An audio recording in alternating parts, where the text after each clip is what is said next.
The following is rated not safe for work.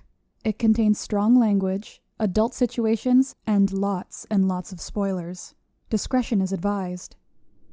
In the criminal justice system, cinematic-based offenses are considered especially heinous. The dedicated attorneys who investigate these villainous films are members of an elite squad known as the Reels of Justice. These are their stories.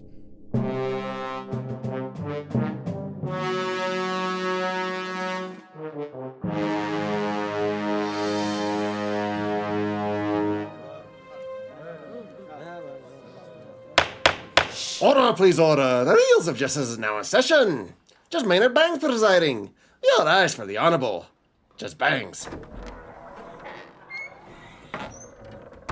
Be seated. Welcome to the Reels of Justice. Today we are hearing the case of The People versus The Last Boy Scout, a 1991 action comedy about a down-on-his-luck PI working with an ex-football player to solve a murder that leads to a conspiracy that goes... Any guesses, folks? All to the middle. All the way to the middle? Oh, not this time. This conspiracy goes all the way to the top, unlike the rest. Oh, very good. For those of you unfamiliar with our court proceedings, we are here to determine if this film is guilty of being a bad movie.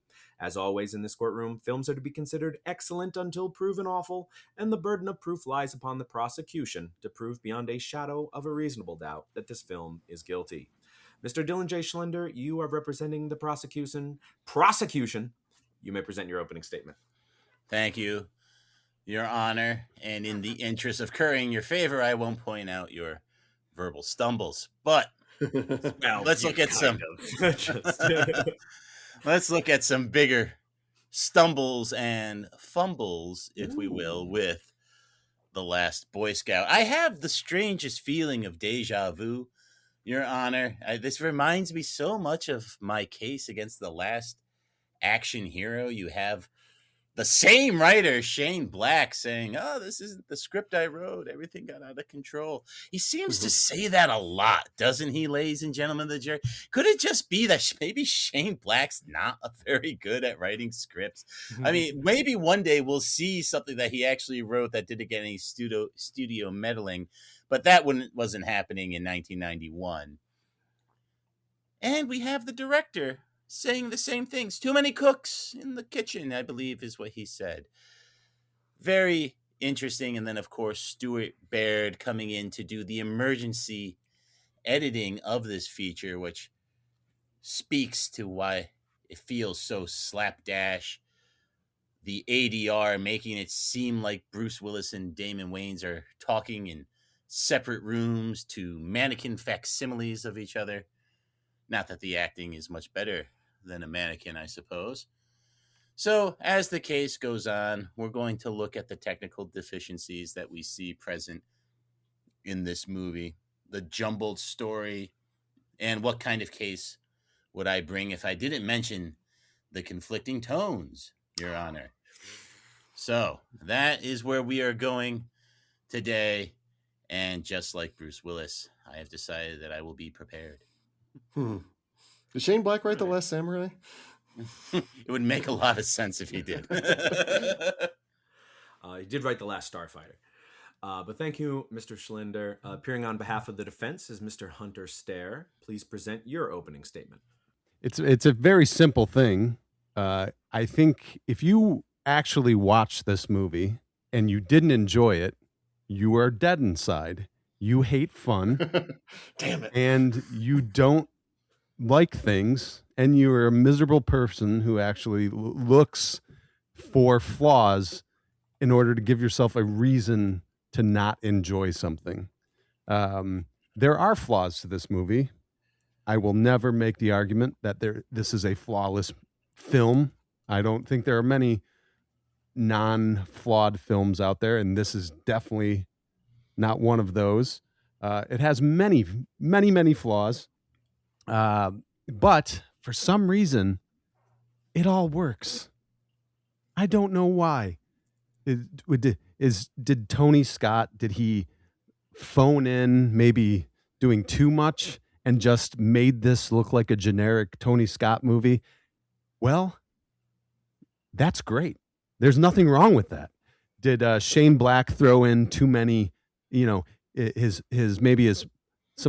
didn't go too far enough. He didn't introduce too many characters. He just focused on a few and gave them snappy lines. Oh well, sometimes excess is not better. I could go down the list, and we will go down the list, but I'm just addressing maybe the few of the things that were said before. The editing is always difficult. In the end, it doesn't matter how many editors you get or put on a film. If you enjoy the movie as it's on the screen, it worked. It doesn't matter. A movie can have so many flaws, and for some reason, it works. It's like a Picasso.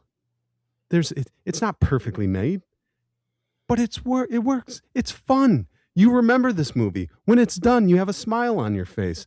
Halfway through, all the performances, they're terrific. Are they hammy? Maybe. Some of them. It's great. It works. The bad guys, the good guys. You like everybody. It's just a fun film. And I would just argue, I, for one, am not dead inside, and I would hope nobody here is dead inside, and they're going to enjoy this film. That's it. Thank you, Mr. Stair. I am not dead inside. Only outside. Ew. Outside. I know. Mr. Schlender, please proceed with your first exhibit. Thank you, Your Honor. I think one of the things we have to look at first is the performances of our two leads here. That would be Bruce Willis and Damon Wayans. And it is Damon.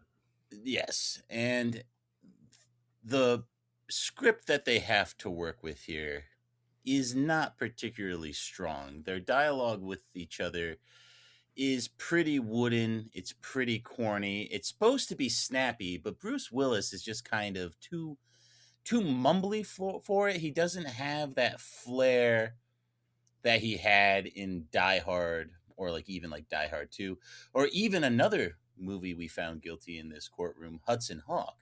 In this one, he's playing kind of... Objection.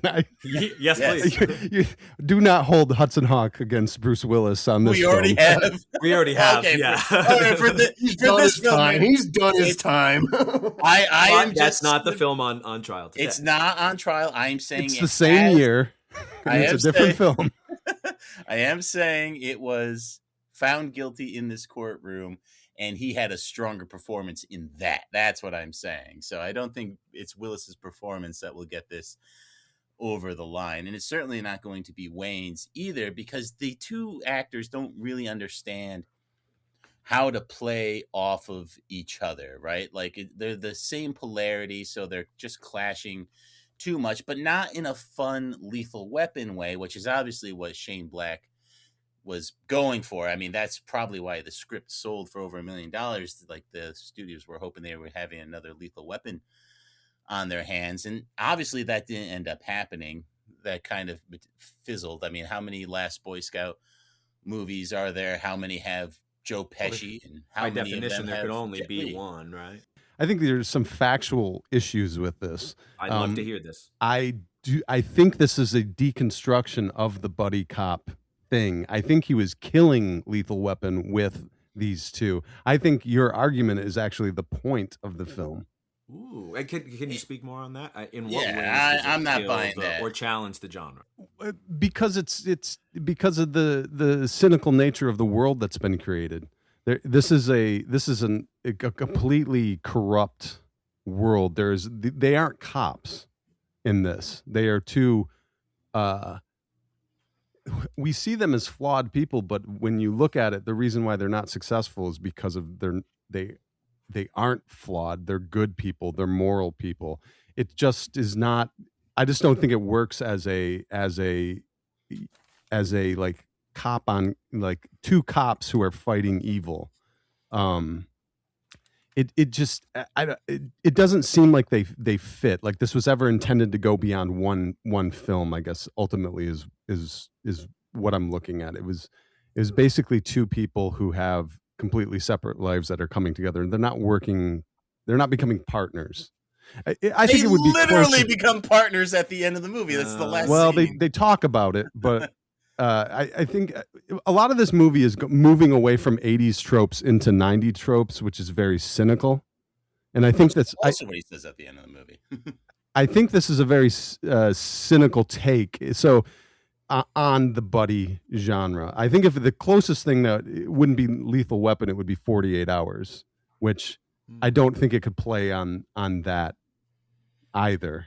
But I mean, it was an attempt at, I guess, these two personalities like coming together to do this thing. But I don't think it was ever intended to be like just like Lethal Weapon, where you can have 4 or 5 different sequels. I think it was much more cynical. So maybe I'll say it wasn't a deconstruction, but I think it was a cynical look at the buddy.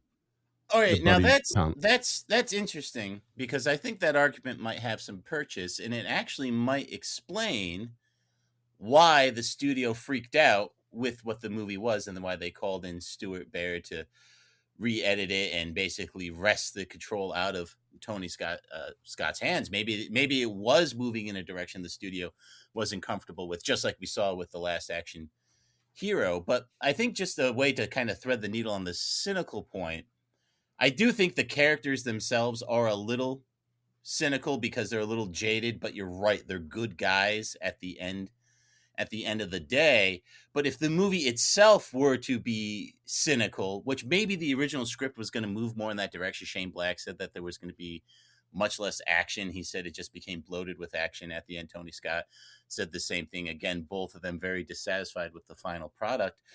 We would see our main characters maybe get kicked down a little more. Maybe they wouldn't succeed, or they would succeed at great personal cost to them if that's what this movie's goals were going to be. But we don't see that. They get the happy ending. Bruce Willis reconciles with his wife. He gets to be best friends with Damon Wayans.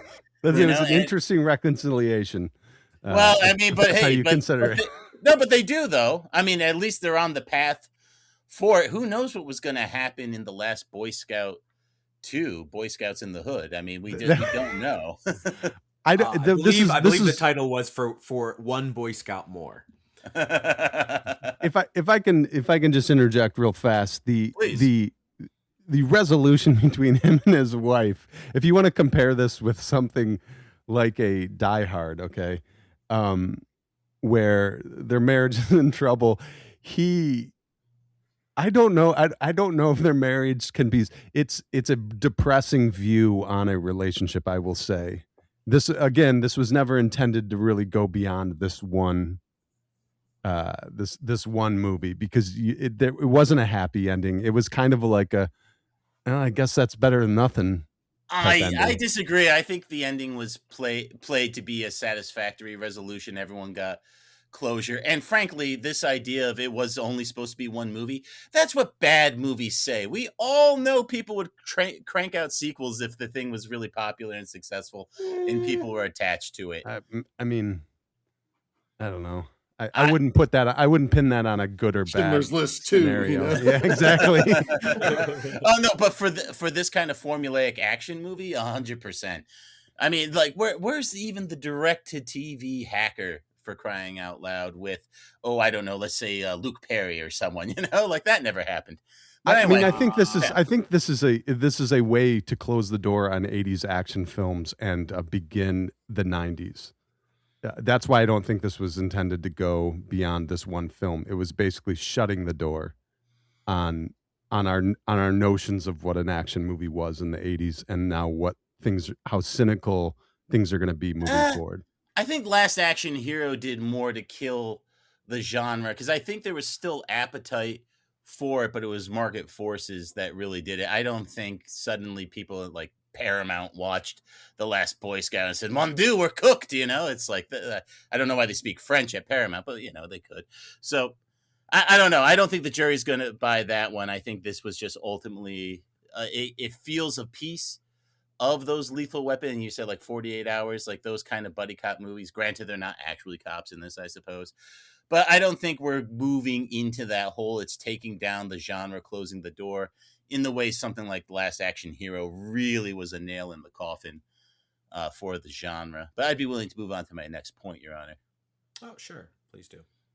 Yeah, so let's just kind of look at, what we're seeing in the story here. Though I do like some of these contextual points that we're bringing up. I mean, we could do some nitpicking, of course, right? Senators don't get Secret Service guards. You know, the Capitol Police guard them. It doesn't make sense that he would be the Secret Service guy for the president take a bullet and then presumably get demoted to guarding the senator. Like his background is never really clear. The idea is just supposed to be that he's of unimpeachable character who will do the right thing.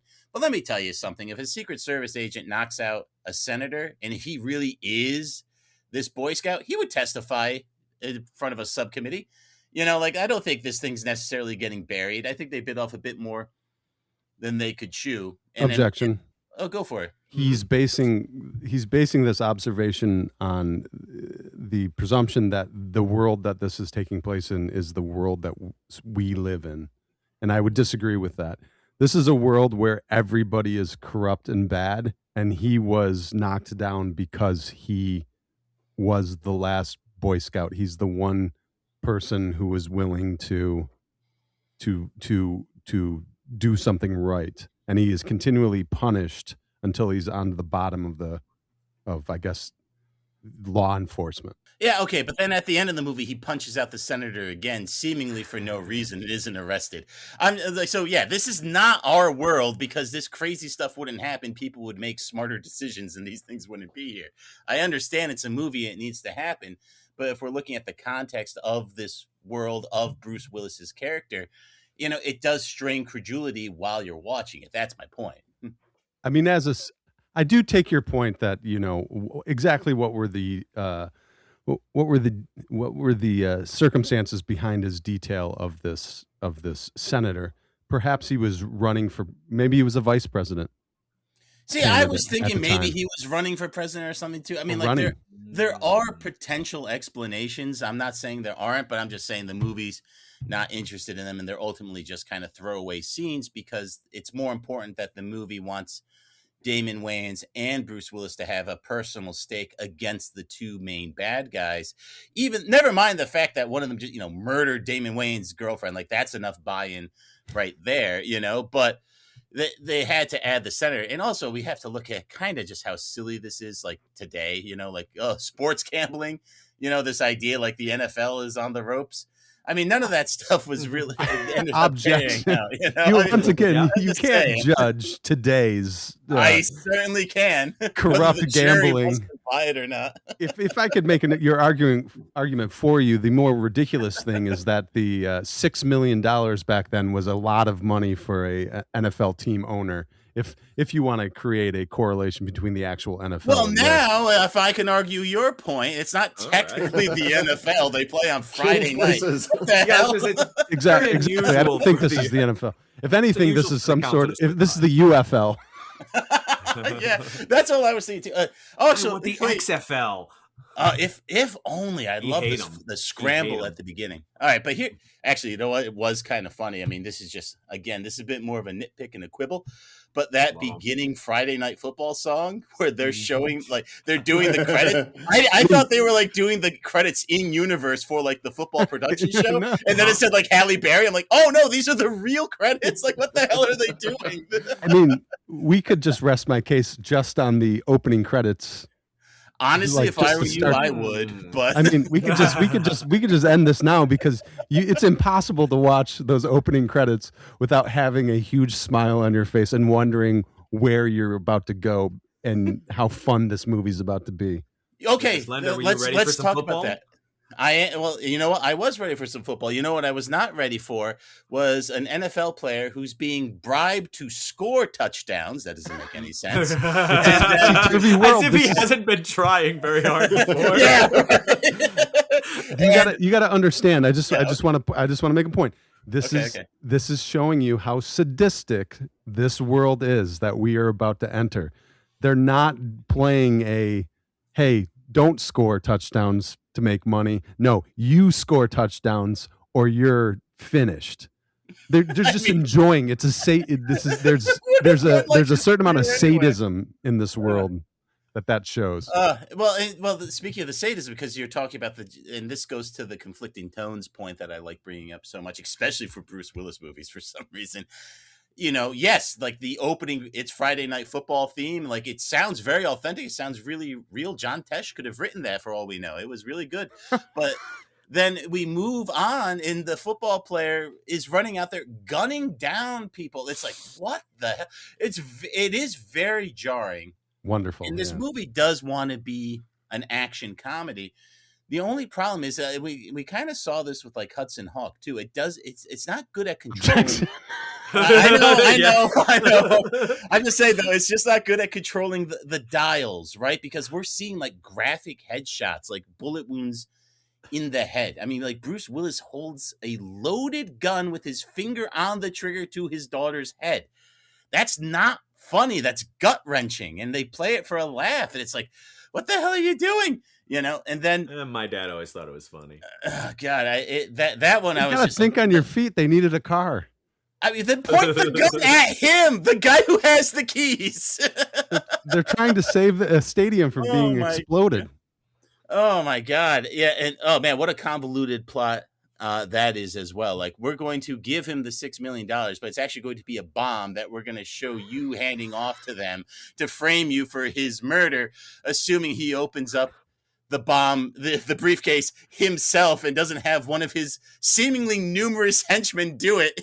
Which, if I was a bad guy, that's the first thing I would do. It's like, hey, that briefcase of the money, you open it up and make sure it's all in there, in case it never start your own cars. Face, Once again, if you did not watch that mechanical briefcase switch in the back of the car and cheer and smile when that happens, you just don't love movie magic. I'm sorry. No, I do love movie magic, and I fear, Hunter, you're getting very close to this idea of something being bad and entertaining, right?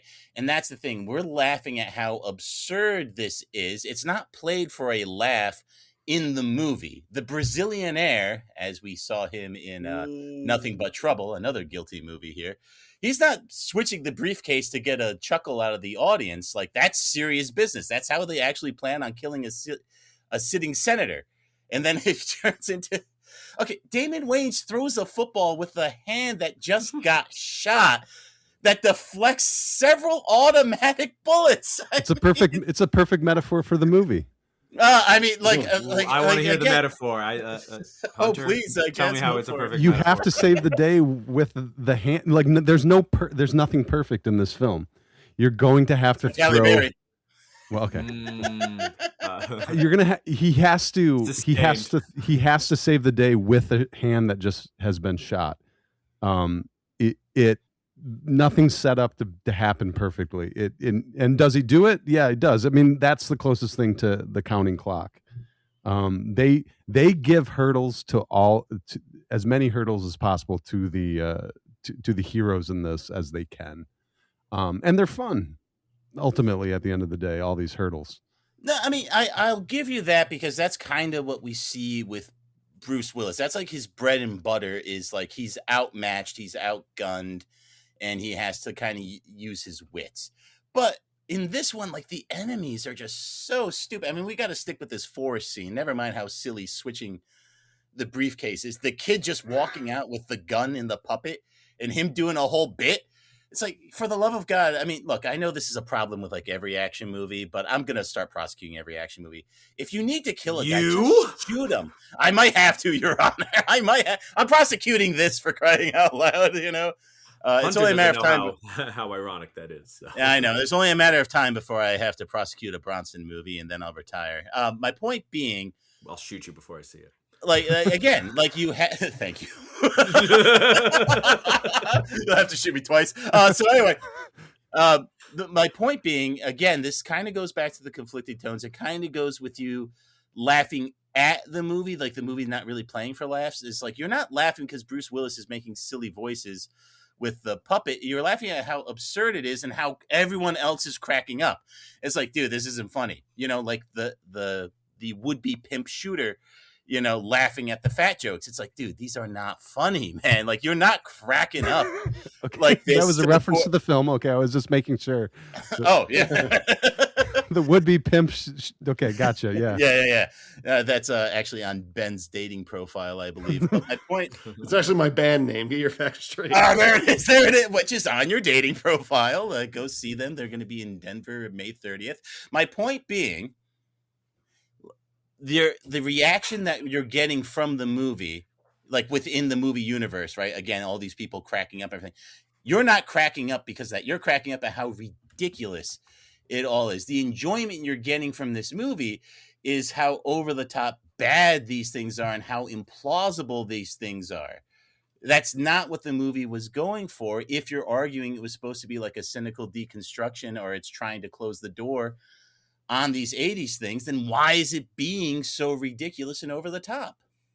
Once again, because it's fun. That's it. That's all. It's Bruce Willis's character, right? You know his character. Instead of it, we've seen Die Hard, right? So instead of him, outsmarting the bad guys, guilty of being a Christmas movie in this courtroom. God. Instead of him being very, I don't know, it's just the ridiculousness of seeing a John McClane-esque character with a puppet in his hand, and he's going, and that's how he beats these bad guys in this scenario. It's just it's an absurdity. Like so many things happen that are so absurd that you watch it, you're not laughing at it, you're just enjoying it.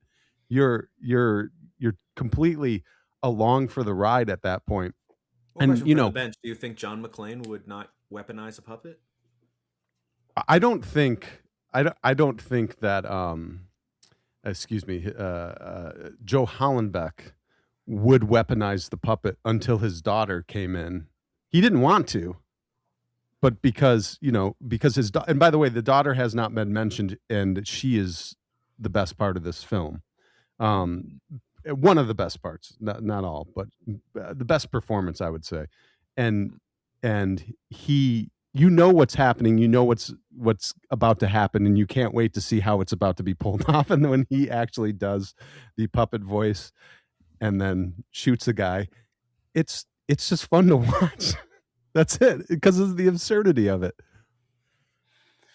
See, though, that's the thing. Like it is absurd, but again, and I'll just say it the one more time. It's like this fluctuating between the comedic and the hyper violent. It doesn't seem to land. It's not as palatable. I do think these shifting tones. I do think there is a way to do that. I do think Shane Black has honed that part of his craft better. Like in future movies like Kiss Kiss Bang Bang, for example, I think he does a better job of threading that needle where it's more blended. This is just like it's switching back and forth, hard switch comedy, hard switch ultra violence. So you don't really know which one to expect. And it can be a little jarring.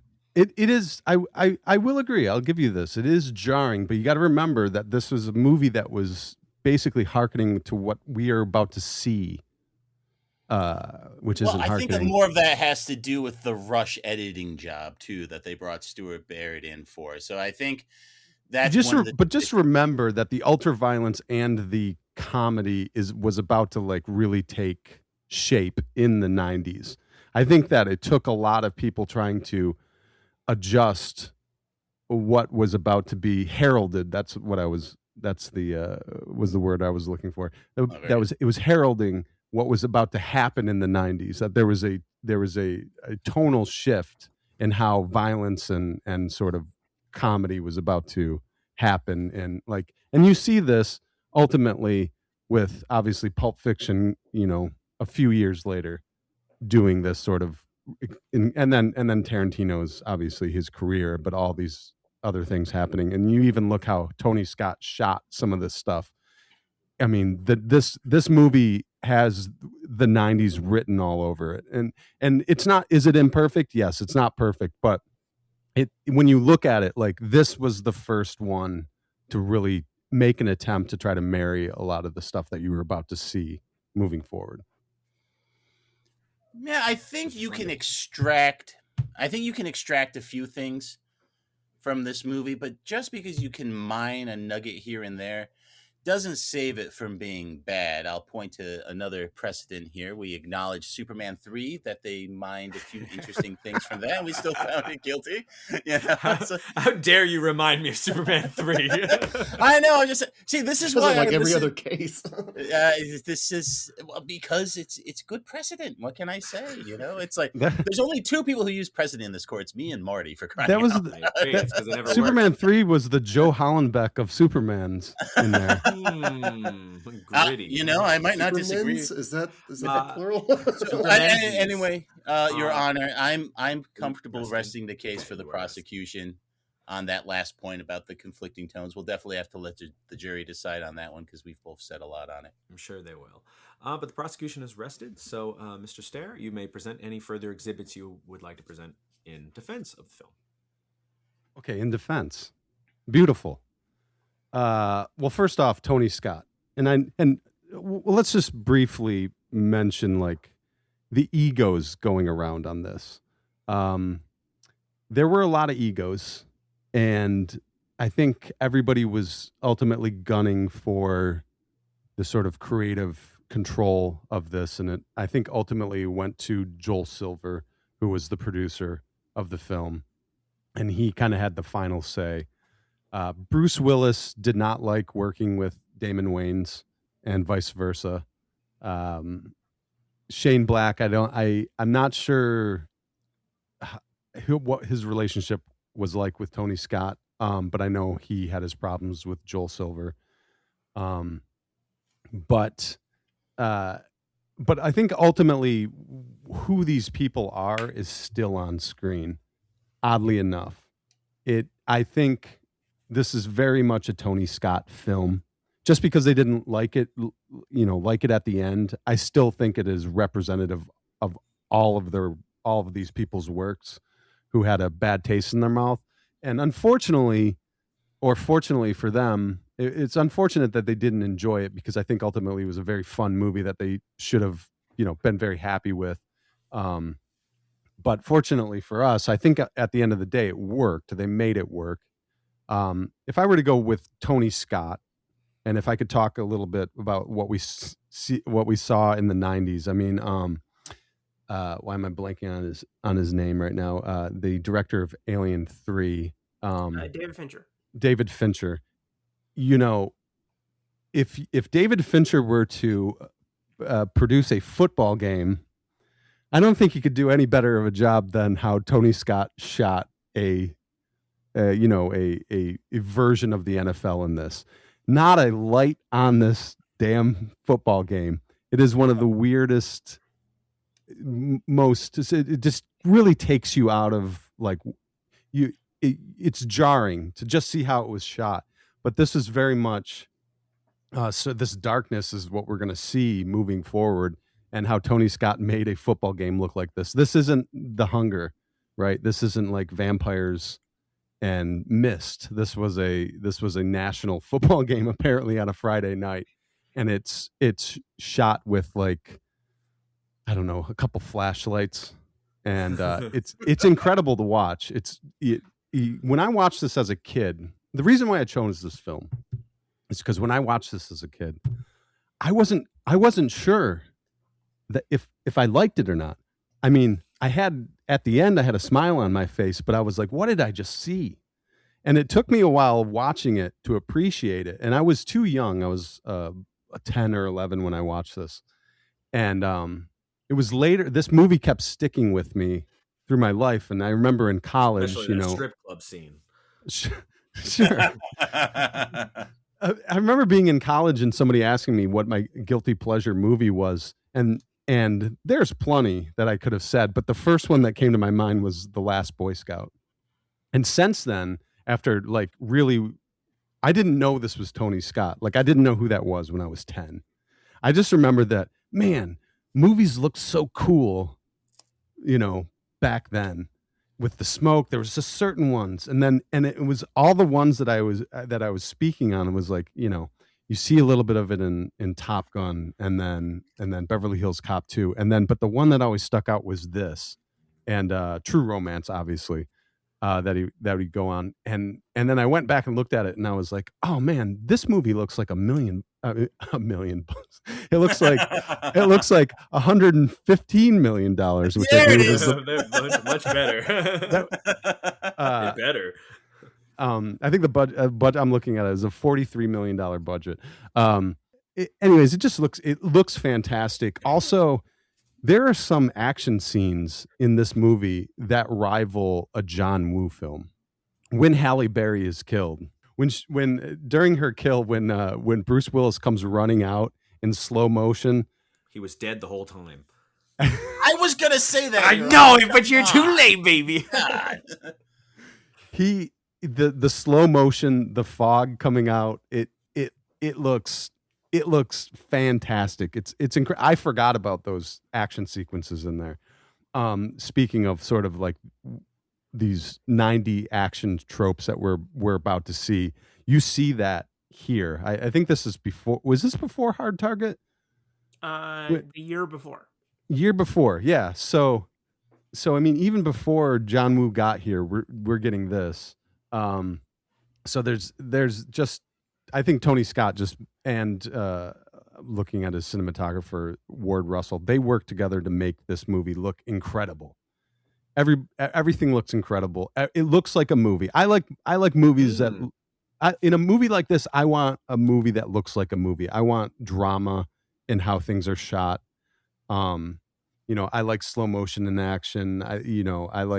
I like the explosions that came and how he's an artist when it comes to this type of action stuff. And this has that like all over it. As far as Shane Black goes, I'd like to throw it over to Mr. Schlender for any rebuttals. Mr. Schlender, it looks like a movie. I can't argue with that. Of all the things we could say about this, it looks like a movie and sounds like a movie, then it must be. So that's an interesting point in regards to the action. Obviously, Bruce Willis charging with two pistols akimbo, shooting, not diving as often as he should in slow motion if we really want to invoke Woo. And I don't think Hard Target is the best representation of John Woo's work, though. That was just his first American. Yeah, no, of course. Obviously, he did much better stuff in Hong Kong. The problem is, I do think, again, because of the crash editing that we had here, some of those scenes are cut kind of sloppily. Like, we're not getting a lot of dynamicism. When the C4 explodes, for example, like, guys, they are so close to that C4 exploding. I know it's an action movie, and if they could survive, which they couldn't, because Deadliest Warrior shows us that it's the shockwave that kills you, like, they would have been so hurt. Like, Damon Wayans isn't just getting up and running off, and Bruce Willis is saying, I'll take the heat for this one. It's like they're unconscious at a minimum. So there's... But they do say, I can't believe we survived that. Yeah, well, I mean, they said a lot in this movie. Like, they're constantly being shot at and exploded. Again, which is just like kind of like some of these action tropes that we're seeing. I don't think we're seeing anything particularly dynamic or unique that would make The Last Boy Scout stand out. And again, that's not necessarily a demerit, but when you do look at the aforementioned demerits that I had brought up in my case, that's ultimately what's going to drag it down. You can build a good movie probably around a handful of these action scenes, but the fact of the matter is they simply didn't. All right, we'll throw it back to Hunter. What's interesting? You can either respond to that or move on to another example. I think I will respond by sort of moving on in a way, because I agree that they aren't built around these action sequences, but that is because there's these sort of quiet action sequences that this movie is built upon. That, like, for instance, that opening scene, is it an action scene? I mean, it is. The football player pulls out a gun and starts shooting people. But it's not like a car chase or anything like that. This is a very sort of somber, sequence. And then he says, ain't life a bitch, and then kills himself. It's a very sort of an off-putting opening to this, but very, very artistic, very dramatic in how everything was done.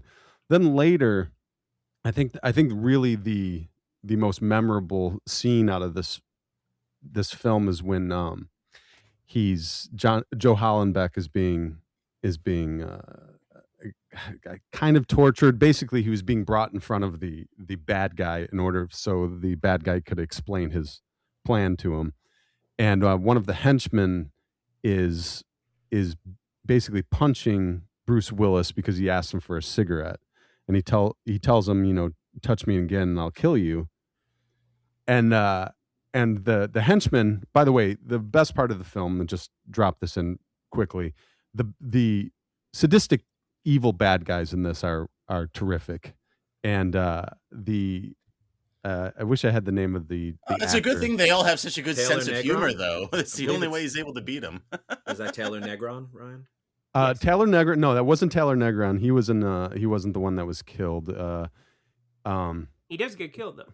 Yeah, he's Yes, he on the does. helicopter. Because he No, touches you're him. talking about the guy that Bruce Willis punches, and he's like, his nose went into his brain, which is an urban legend, by the way. You can't actually kill someone. Michael Remake that. Papajohn, I believe, maybe his The pizza name. guy? Great pizza. Oh,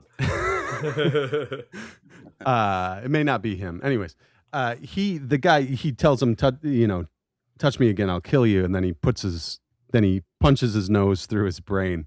We don't know if that's the case, but we do know that we figure he must be dead. He doesn't show up again. And the other henchman says, he put his nose through his brain. So we assume that's exactly what happened. It's not a real thing. Well, it is in this movie, and it's wonderful. Football's on Friday nights. Nose can go through brains. What are we doing here? I mean, that sequence that's the most memorable sequence. It's not an action scene. My point is that it is written in such a way, and the timing on everything is put in such a way of these moments that's what really the movie is built upon. It's built upon the dialogue and these sort of little moments of violence, I guess. Intensity. And so those sort of quiet, violent moments in this movie overshadows the larger action scenes. That's why when I went back and watched it, I'd forgotten these sort of beautiful action sequences that are in here, because I remember like Bruce Willis, like making the guy laugh in order to does he shoot him? I think he shoots him. No, he stabs him. Oh, he stabs him in the neck with a broken bottle. yes. Yeah. And moments like that, these little witty asides that the punchline is some sort of horrible violence, which is you have a smile on your face when you're watching these things after it happens. You're like, oh, that's so awesome. And then obviously go ahead. Well, I was going to throw it to Mr. Schlender. Mr. Schlender, you've got to look at the violence that's not in the movie.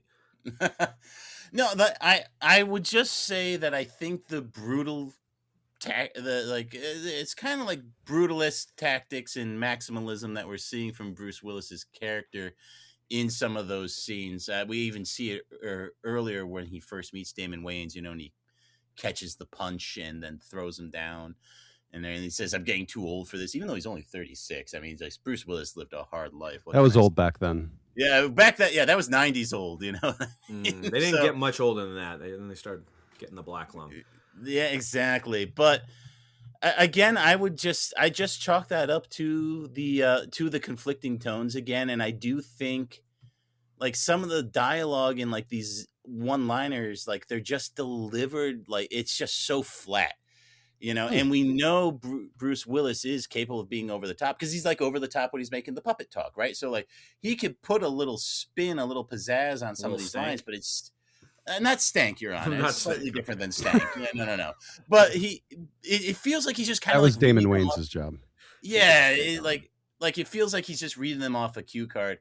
So that would just be my response to that. I'd let Hunter continue. If I were to slightly steelman the tone, I would disagree that it's not Bruce Willis or really anybody other than Damon Wayans.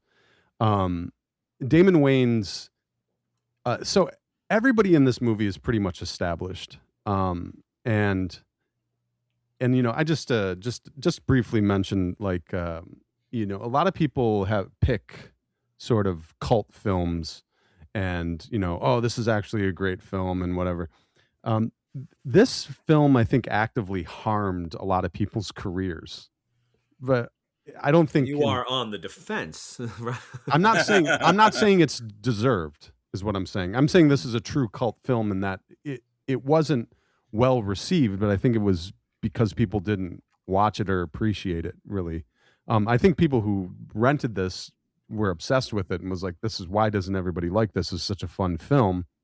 But for whatever reason, it didn't land. And I would say the reason is it was too early in that sort of 90s vein. Like like I said, it was too cynical for people weren't quite ready for that, I think, in 1991. They wanted Bruce Willis jumping off of a building and, during Christmas and everybody kissing and being happy at the end, where this one, that sort of happens, but he doesn't forgive his wife, and David Wayans doesn't get to go play football again because his hand just got shot and he threw probably his last pass. Like, everybody's life is kind of changed for the worst by the end of this film. No, they're best friends now. They're going to start a buddy detective business. They'll probably get a dog who helps them solve the crimes. They're going to be fine. I hope so, but he's not. Like I said, Bruce Willis isn't going back to the Secret Service. Damon Wayans isn't going back to the NFL. Him and his wife's relationship is irrevocably broken, and they're probably going to try to patch it up, but it isn't gonna work. That's it didn't work for Don McClane either. We do find out they do end up getting divorced in the subsequent movies. Yeah, but again. I'm just saying, though, but the way this one ends, though, it doesn't give you any reason to believe that things aren't going to be directionally better, or at least they're not going to be getting worse. Well, it seems like but I would disagree. I think if you really think about it, like it's slightly, it feels like an ironic ending, that maybe it was tacked on a little bit, but even then, he gives him the Terminator 2 line, and he's like, no, that's old. You have to. Yeah, it's the 90s. You got to say "Surfs Up." Before Terminator 2. Or it was the first Terminator. Well, yeah, he was referred to the first Terminator. Yeah. Oh, all right. And then Terminator 2 actually, I think, does go a long way to show that the 90s still had a lot of lead left in its pencil for these kind of action movies. Oh, yeah. You have to. Con Air. I'm just saying, like I don't think the 90s took this nosedive that you would have us believe. No. I'm not saying 90s took a nosedive. I'm saying the 90s, what you see in this movie is what you see going forward. There's a lot more wisecracking. Like John Connor in the Terminator isn't cracking wise or making the shooting the Terminator and saying you're terminated, although she does say that at the end of the movie. But he's not like he's a depressing character in that entire thing. But in the going forward, like, you have to be sort of wise. You have to laugh in the face of this cynical, horrible, hopeless world that is going to be laid out before us in the 90s. I mean, think of how nihilistic the movies in the 90s are. And that's what John Hollenbeck is. He is the force against that, and he is in the worst position possible. He's a loser, which, by the way, has an incredible house, which is a little tonally. I'll give you that one, is a little uneven. We don't know what his wife does. We do not. True. We don't. I want to know more about that house. I know some stuff she does. Oh, Maynard, boo. Hunter, do you have any final exhibits before you rest? Okay, I will let's see. Just the Damon Wayans thing, I think that he settles in this movie is fine. I was going to say everybody's career is hurt except especially him. I don't think he quite fit that Eddie Murphy role, but I think he does well towards the end of this film as the sort of comedic foil. I think he's slightly better than how he's able to throw a football, which they had to cut away from that very, very quickly. And I just think that ultimately, for whatever reason, it all works. Everything looks good. They're kind of these caricatures of themselves in this, and it's just fun to watch this sort of film come together. And and it really truly is a cult film because it is such an enjoyable thing that really harmed people's careers for no reason other than this movie. People weren't ready for the type of movie that this was, and by the time Terminator 2 came out and everything else after it, of the sort of, violent wisecracking things, it was just too early, and I think that's why it was unappreciated. But when you watch it, it's pure fun. There's nothing that you can do to take the smile off your face as you're watching this from like almost scene one. All right. All sides have rested their cases. The attorneys will now present their closing arguments. Mr. Schlender, you may begin. We had a lot of fun here, Your Honor. I'll spare everyone my football on Friday night song parody. It's really not that good. I'm sorry. I liked it.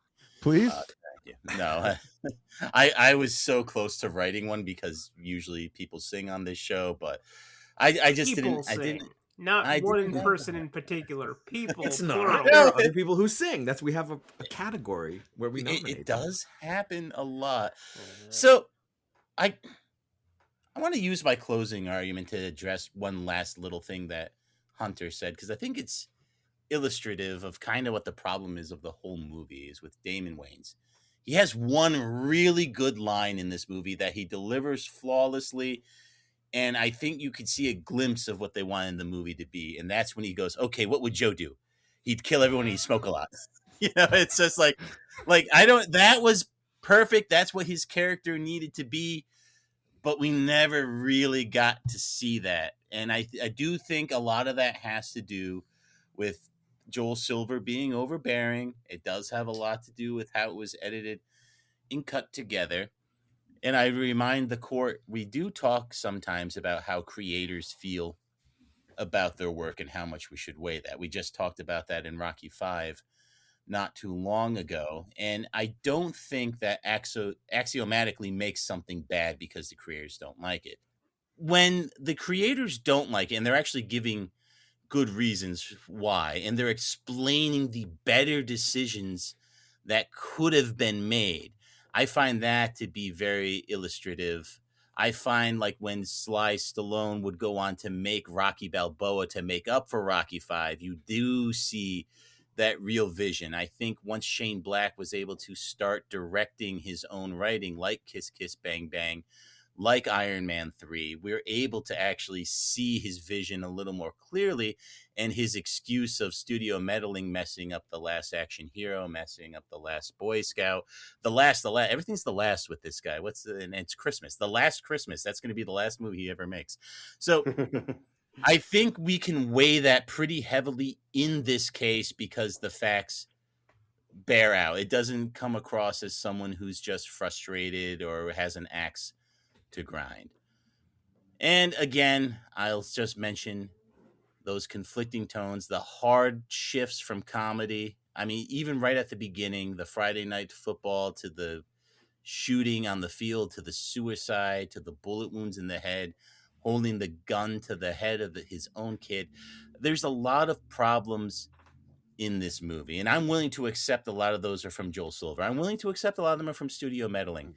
But at the end of the day, jurors, you have to vote on what you watched and what you saw on the screen, and what you saw was guilty. Thank you.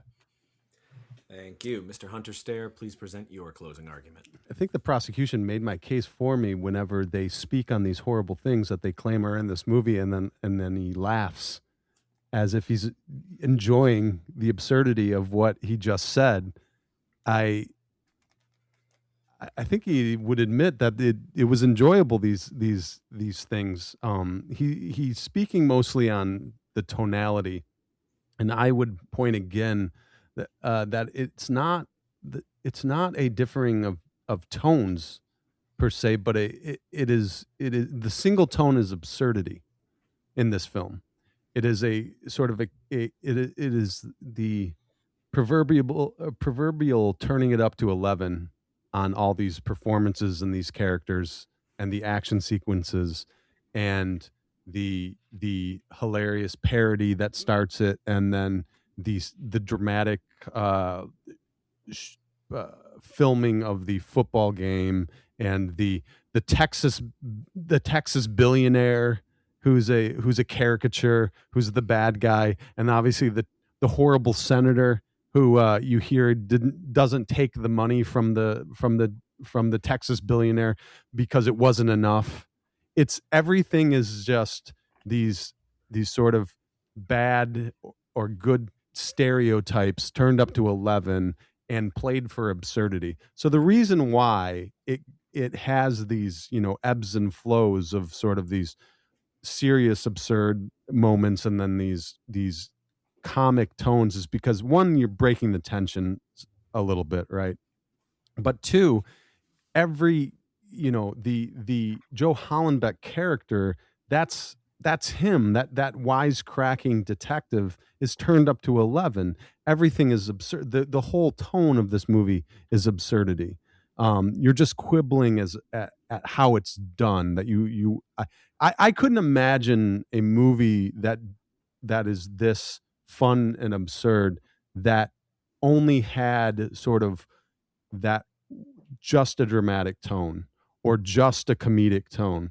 I don't think it would have worked with that. It needed the sort of duality and going from one thing to the next. It needed a bad guy like Taylor Negron, who, by the way, is I didn't know this when I watched this movie, is an absolute stellar comedic actor. I thought he was a dramatic actor when I watched this.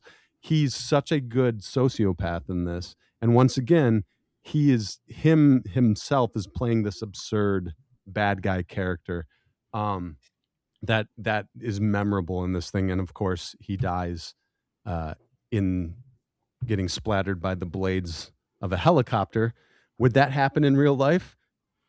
Probably not. But in this movie, it does. And when it happens, but the helicopter would crash. Yeah, it would be a horrible disaster. But in this movie, Bruce Willis does a jig that ends the film, and that's what this film is. You watch this; it's this absurd, at times hilarious, at times big, explosive film, and you got a huge smile on your face, and you want to do a jig when it's over, and you hear this joy coming out of the prosecution's mouth every time he described one of these scenes. And that shows that the film was effective and it was fun. I rest my case. All right. Thank you. Would you like to do a jig now at the end?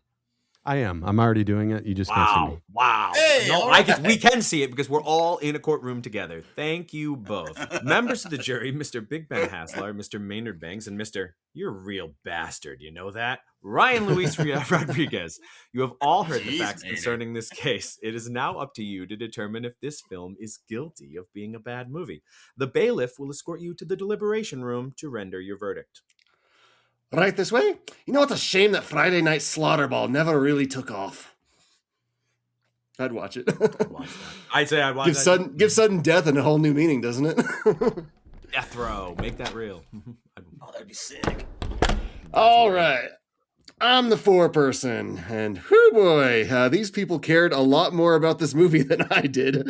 I had a hard time It's our focusing on this job! one. I know, but like sometimes in the jury, you're like, oh, this will be an interesting case. Like I didn't think about any of the things that these people did. I did like what the defense was kind of going on, how it's like sort of a deconstruction of the cop genre. Mm-hmm. Yeah, which I kind of see that. Yeah, they're not really cops, so it's like allowed to like play with that a little bit more, where they're both kind of loose cannons a bit. I do think it might herald the 90s a little bit, although it's not quite to action as Scream is to horror, which I think he's kind of like going for. But to give props to the prosecution, it's Destination, not Scream. Oh, don't, Maynard. We'll have to listen to the tape on that. But for the prosecution, it's pretty uneven in places. It's a little bit all over the place. Ryan, what were you thinking? I wanted to say, fuck you, Rob. And I really like Tony Scott movies, except for when he tries to do flat out comedies. So I kind of hate Beverly Hills Cop 2. And I have issues with Unstoppable for being pretty goddamn repetitive. But I love his Blue Nights. I love his Pink Daytime Skies. I love how trashy, how pulpy, how funny his movies can be. And with Black, I don't care if Black doesn't like the movie. Nobody does profane male bonding like he does. And this is not a masterpiece by any stretch of the imagination, but I have such a good time watching it that I gave it a gentleman's 7 on Letterboxd. Oh, really? And I stand by that rating because I enjoy this movie, even though 45% of the time I have no fucking clue what's happening.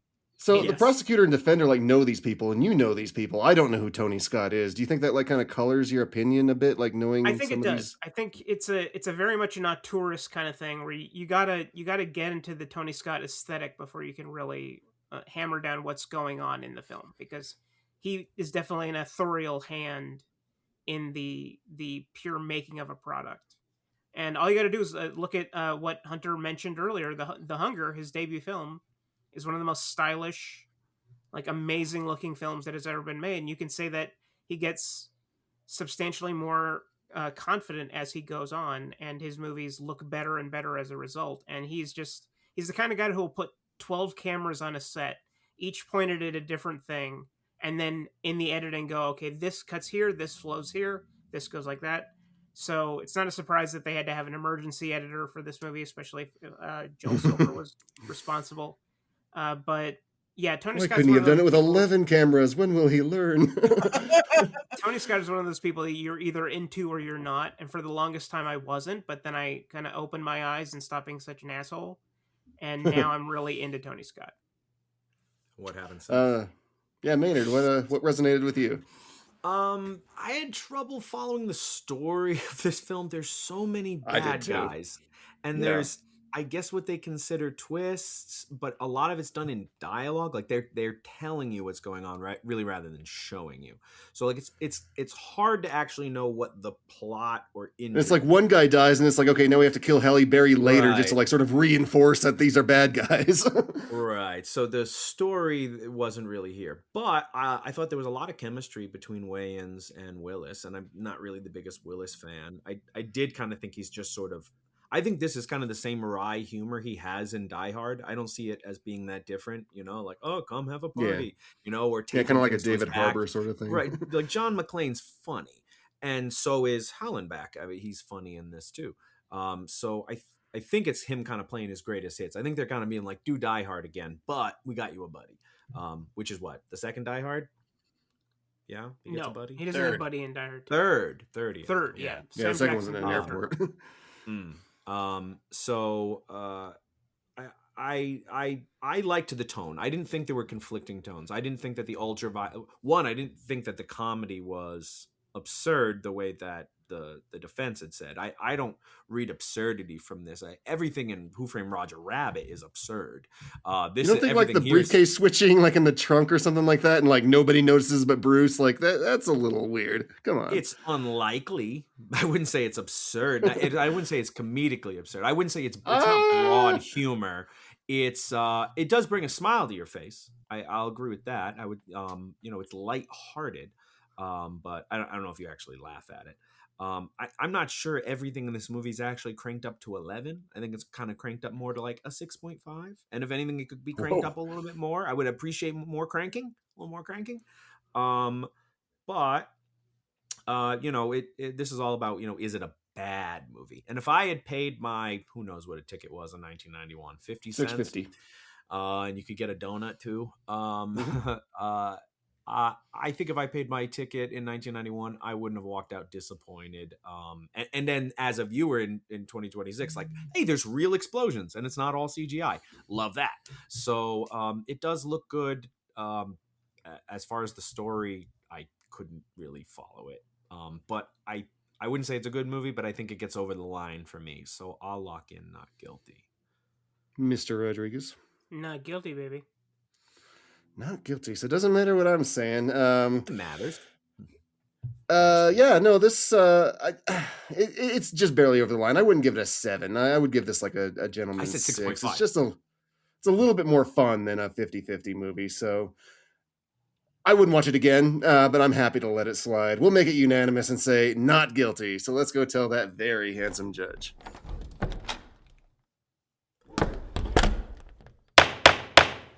Mr. Foreman, have you reached a verdict? We have, Your Very Handsome Honor. In the case of The People versus The Last Boy Scout, we find the defendant not not guilty of being a bad movie. Yes. Bruce is having a good year in this court so far. The verdict is so rendered. The Last Boy Scout is free to go to reconcile with its partially estranged wife. That's what it's into. Court is adjourned.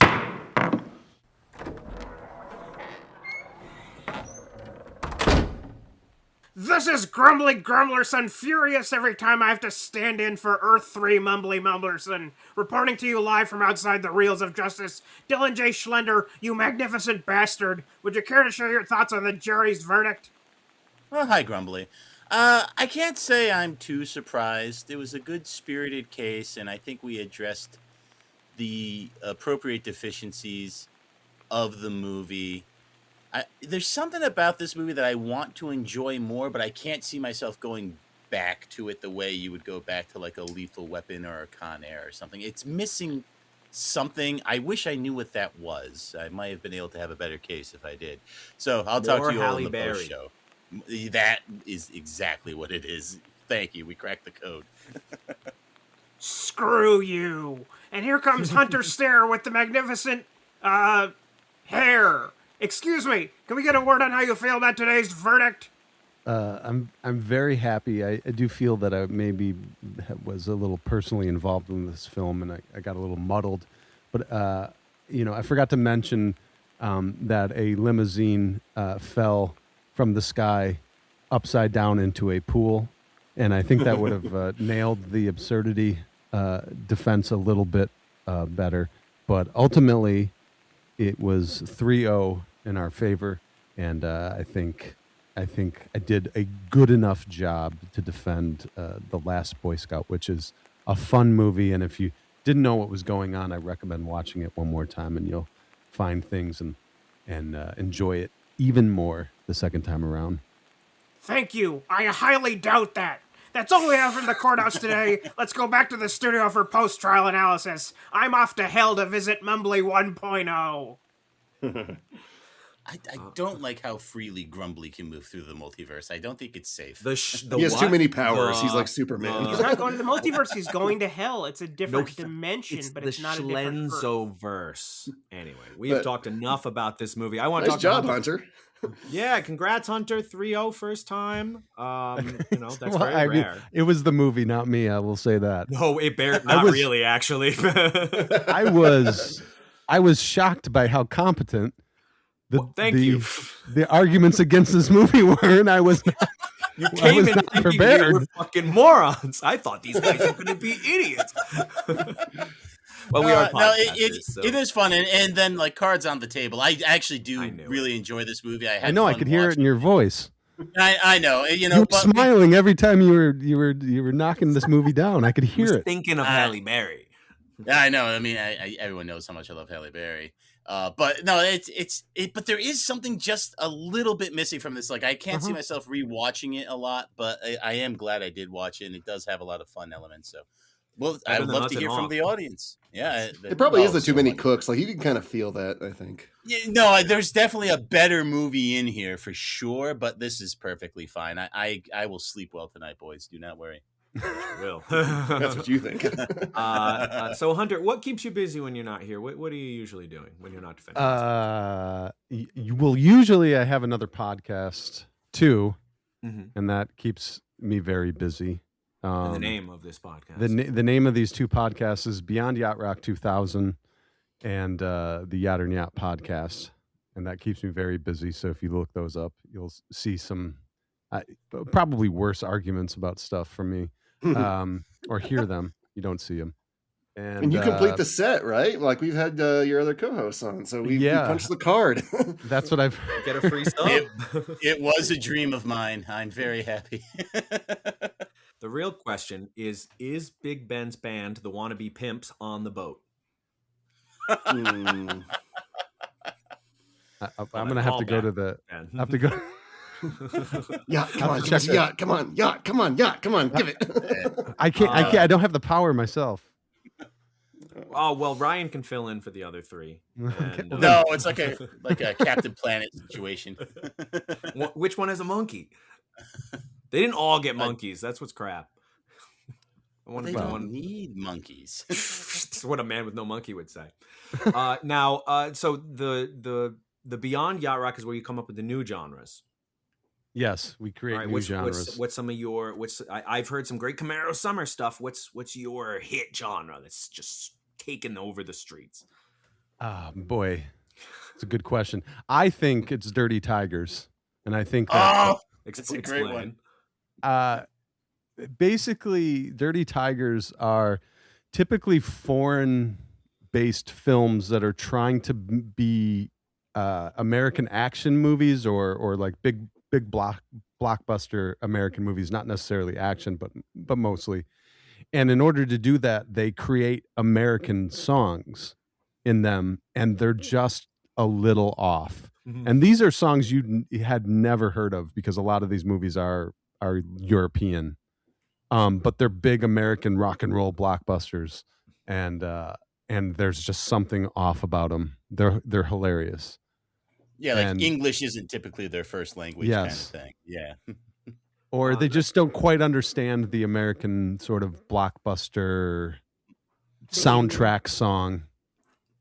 And so it's just there's something a little dialed over. I feel that like whenever we did Phenomena, right? And Argento used Iron Maiden, like Flash of the Blade in that one scene. It was so weird. Now that was an actual song that existed. You're talking about songs that they actually wrote to put in those movies. Yes. To make it feel Americanized. So they're produced in other countries. Many of them are. Some of these were made in the U.S., but with sort of a foreign market ideal. There's American stars in some of these movies, but you can tell. But maybe the musician was like an Italo disco guy who was making an American type soundtrack, and it's just it's not Kenny Loggins, it's not Footloose soundtrack. There's just something.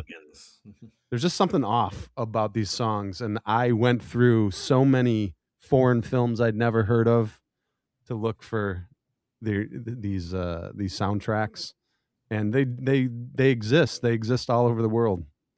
Toll road to the unsafe space. I named it after a song called "Dirty Tiger," which was a movie nobody saw by Patrick Swayze called Tiger Warsaw. You ever heard of it? I've heard of it. I haven't seen it, but I've heard. Yeah, to find somebody that's ever heard of it is incredible. That's Ryan for you, man.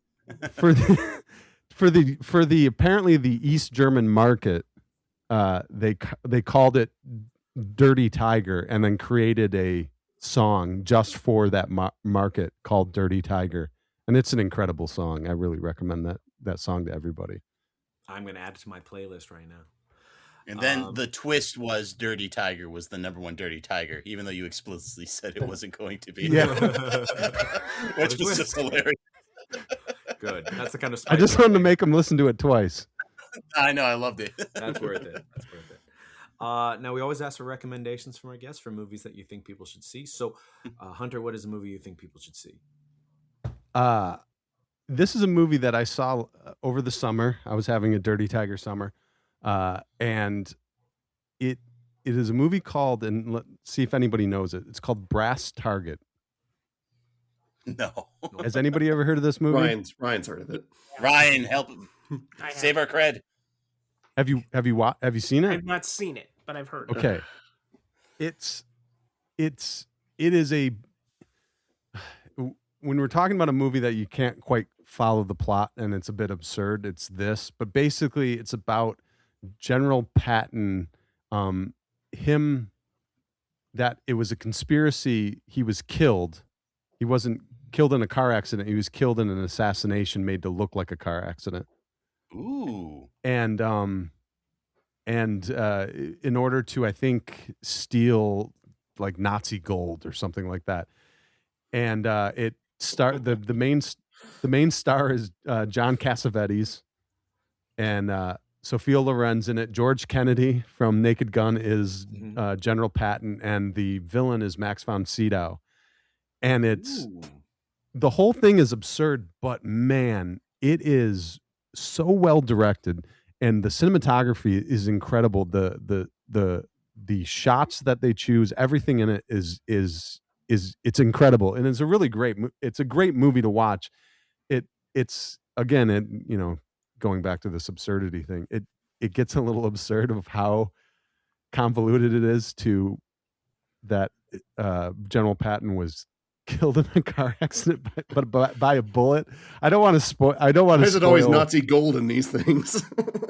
I don't want to spoil how they actually pull it off, but it's no one's ever. I've never met anybody who's ever seen it, and I don't even know how I stumbled upon it over the summer, but me and a friend watched it, and we were in awe about how beautiful this movie looked, and we were laughing about how kind of absurd the whole scenario was. But I recommend it to everybody. It's called Brass Target. I think you can watch it on YouTube. I think it's free on YouTube. Dude.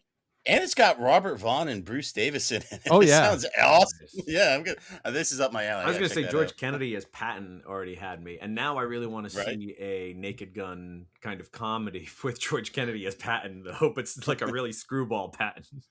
He is really good in it, and he plays a good Patton. Everybody's great. Schlenzo, what have you got for us? Well, as you know, I was going through Tubi looking for something fun to watch, and something do. caught my eye. It was called The Roundup Punishment, and it stars that rather corpulent South Korean fellow Ma Dae-sung, who is Of that course. jacked dude who's always punching everything. He was Yeah. in Last Train to $5. Busan. The guy's awesome. So he plays like a plays by his own rules detective thing. What I didn't realize, though, that this was going to be dubbed, and so they give him this really, really effete voice that's not fitting of a man who can punch so hard. So that was pretty Whoa. excellent. And as I'm watching this movie and enjoying it, I'm like, I'm kind of getting the vibe that I'm watching like the third movie of a series or something. Man, was I wrong. It was the fourth movie of a series, it turns out. He's made a few of these, so I'm going to have to go back and catch up.